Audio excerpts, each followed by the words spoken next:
Edhe mundet me ndodhë dikujt, sot edhe besimtarve, me marrë shembull dikani i cili të fundos në duk, të fundos në ujë, të fundos në epshe, të fundos në harame, të fundos gjunave, në kje fundos edhe në pabesim. Sikur Karuni, të fundos, shembull i cili të fundos. Edhe për ata Allah i lartësuar nuk u mjafton Kur'an vetëm me shembullin më të mirë që ka bërë pejgamberi alayhis salam, po e ka bërë edhe shembullin e keq që o musliman, po e merrni dikan shembull, po i shkoni dikujt për mas që të fundos, edhe mos u ndel kosën kthehesh.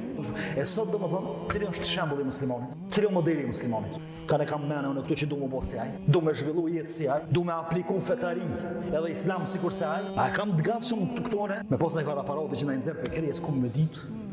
Sa pasaniki, e sa famgjia, e sa kolergjia, e sa kanë në dalë. Pse të ndërruar vëllezër? Për arsye se kanë humb kriteret e shembullit të modelit. Me çfarë kriteri zgjedhë modelin? A jemi deri çat gjendje të edukum që kur na vjen dikush i cili na servohet si modeli të njerëz, fal.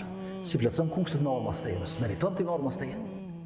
Na jemi duke e lyp një shembull dhe një model i cili na përcjell deri te dera e xhenetit. Shkojmë me to bashkë, mastine.